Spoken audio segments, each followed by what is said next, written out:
Now that the NBA Finals have wrapped up and we've crowned a new champion, along with the trade season, all eyes in the basketball world have shifted towards the NBA draft. And along with the various Cooper Flag, Dylan Harper, Ace Bailey scouting reports and hypotheticals that have been thrown around, the topic that always crops up around this time of year are the numerous draft busts that we've seen. From the Suns' horrific drafting record to the recent wave of negative press that Ace Bailey's brought upon himself with his pre-draft strategy, mishaps on draft night are anything but rare, and we as NBA fans love to talk about them. But for as much as I love slander, especially when it's based in fact, for just about every draft bust that we love to laugh at, they had a brief stretch in their NBA career where they looked like they had put it all together. And for as minor as these stretches may have been, they're all worth highlighting, especially as we welcome in another crop of rookies to the league. So for today's video, we're going to look at some of the league's biggest draft busts, the best stretches of their career,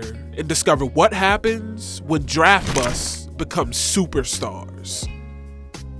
For our first player, we're going to be looking at a more recent draft bust. One Marvin Bagley. Even though it's abundantly clear at this point that Bagley hasn't panned out to be what we all thought he was, it's hard not to feel for the guy.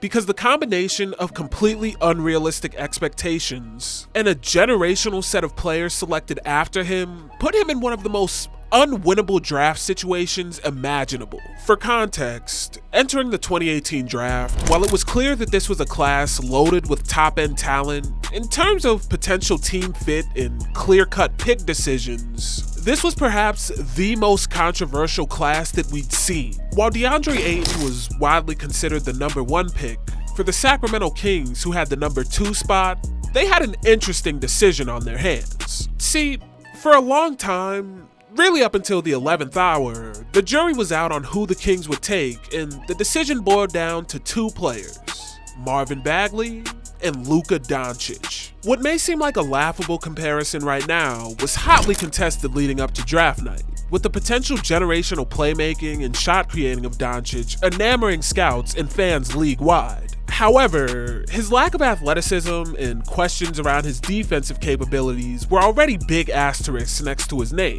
And when you couple this with the Kings having drafted a point guard a year earlier in De'Aaron Fox, it was enough to make this a truly difficult decision. And that's before acknowledging the intrigue surrounding Bagley, who had led the ACC in scoring, rebounding, and field goal percentage in his freshman season. And he'd done so while showcasing a special quick-twitch athleticism, a surprising post face-up game, and a hint of three-point range, all while only being 19 years old.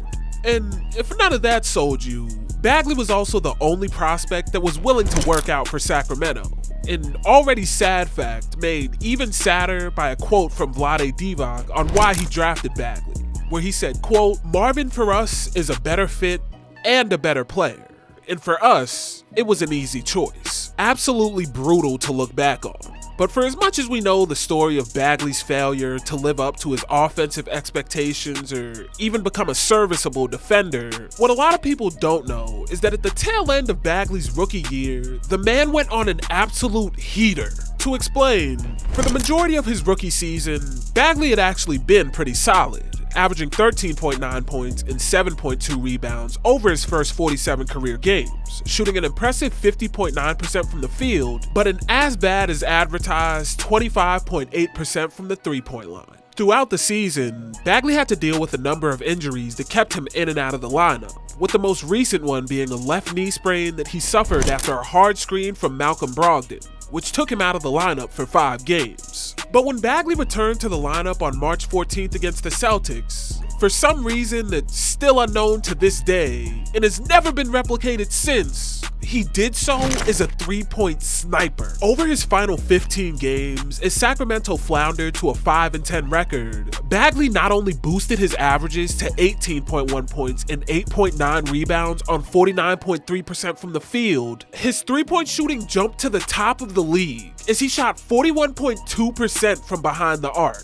Over this stretch, while he'd only take 2.3 of them a game, this was a noticeable increase from the only 1.3 that he was taking prior to his return from injury. And what's more is, his shooting splits not only placed him in the 84th percentile of all big men from 3 over this time, but the 85th percentile in non-corner threes, with him knocking down 44.4% of his non-corner trays to end the year. Ultimately though, Bagley would regress to begin next year, and he'd never shoot above 35% from 3 for a full season again.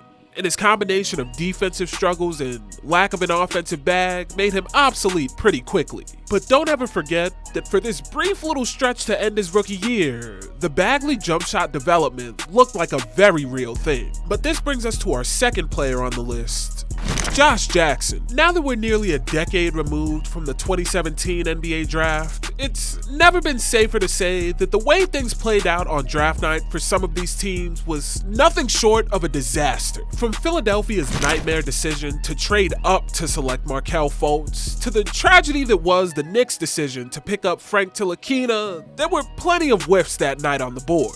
And chief amongst all of these misses has to be the Suns' number 4 selection, Josh Jackson, whose career and stock in the league flamed out so quick, a lot of people honestly forgot about this guy entirely. But if I were to transfer you back to draft night in 2017, this outcome would have been unimaginable. See, while in hindsight it's clear that the 2017 draft class featured a lot of high-level talent, at the time, it looked as though there was a clear set of players that stood head and shoulders above the rest. Markelle Fultz, Lonzo Ball, Jason Tatum, De'Aaron Fox, and Josh Jackson. Fresh off a one-and-done year at Kansas where he averaged 16.3 points and 7.4 rebounds a game, the list of strengths for Jackson was pretty much endless. With his defensive tenacity, offensive versatility, rebounding potential, and explosive athleticism all being constants across every mock draft and scouting report that mentioned his name. And while his jumper was the most glaring weakness of his game, a scouting report from Reed Forgrave of CBS Sports pretty much captured the pervading sentiment around such a minor flaw, saying, quote, "Jackson is a great athlete, a get-after-it two-way player who will play with as much energy as anyone on the court. The shot isn't great, but it's good enough."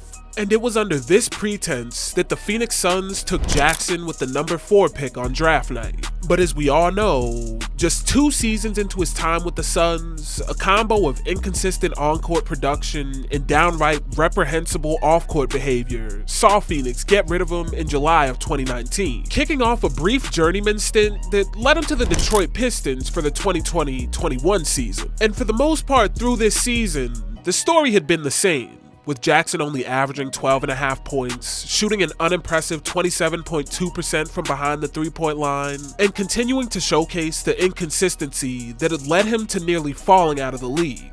Or at least, that was the story until April 1st of 2021, where Jackson detonated for a season-high 31-point explosion against the Wizards, where he notched the career-high 4 three-pointers and kicked off the best stretch of his career. Because for the remainder of the month of April, Jackson turned into a sniper unlike we'd ever seen from him in his career, averaging 16.7 points and 3.6 assists while shooting 46.6% from the field and a career-best 41.3% from 3 on 4.2 attempts a game. But it wasn't just the three-point line where Jackson heated up from. And on top of him landing in the 63rd percentile of all three-point shooters over this span, he was in the 89th percentile of all mid-range shooters and the 100th percentile of long mid-range scorers, knocking down a league-best 60% of his shots from this area over this stretch. Ultimately though, Jackson would regress hard once the calendar hit May, and the same combo of inconsistent shooting and off-court issues would re-emerge and have him out of the NBA by the end of the following season. But just know that for a brief moment in April, when Jackson put it all together, he looked like everything his scouting report had hyped him up to be. But with Jackson's segment over, this brings us to our third and final player, Cam Reddish. After Michael Beasley, the story of Cam Reddish is perhaps the greatest example the league has of talent simply not being enough to make it in the NBA, and it's not particularly close. After spending a year as the odd man out of Duke's superstar freshman trio that featured himself, RJ Barrett and Zion Williamson, while his superstar comparisons to the likes of Paul George and Tracy McGrady had mostly flown out of the window, Reddish was still viewed as an undeniable talent by most scouts entering the draft. They pointed to his fluid shooting touch, his past as a point forward ball handler, an elite size, length, and quickness on the defensive end that would at least make him a serviceable 3-and-D man in the league, with the chance of becoming much more with an increased role. And so on draft night 2019, the Atlanta Hawks decided to draft Reddish with the 10th pick, looking to add a versatile 3-and-D forward as a perfect complementary piece to their budding core of Trae Young and John Collins. Unfortunately for Reddish though, over the course of his first 2.5 seasons with the Hawks, he just could never figure out how to put things together. After an unimpressive rookie year where he only averaged 10.5 points on 33% shooting from 3, he followed it up with an even less efficient sophomore campaign that saw his 3-point percentage drop to 26.2%. And by the time his third year in the league had arrived, it was very clear that his time in Atlanta was nearing its end, with him stuck behind DeAndre Hunter as he vied for minutes at the backup small forward spot. However, on December 22nd, 2022, as the league was still battling against COVID, the new health and safety protocols would decimate the Hawks roster, with 6 players being forced out of the league due to COVID and another 3 players missing from injury. And as luck would have it for Cam, with such a thinned out Hawks roster in need of offensive firepower, Reddish would kick off the best scoring stretch of his career, because as he slotted into the starting lineup for the next 7 games, he transformed into everything scouts had imagined him being, boosting his averages to 18.4 points and 2.6 rebounds on 40.9% from the field and a lethal 39.1% from 3 on 6.6 attempts a game. Over this stretch, Reddish's hot shooting not only placed him in the 69th percentile of all 3-point shooters, but the 82nd percentile of non-corner threes, with him connecting on 42% of his non-corner trays. And on top of this, defensively, Cam flashed his potential as a true disruptor, with him averaging 1.3 steals over this time, placing him in the 67th percentile of steal percentage amongst all wings, along with him landing in the 64th percentile of block percentage with a 1.2%, all while maintaining a 2.3% foul rate, which placed him in the 79th percentile of the league.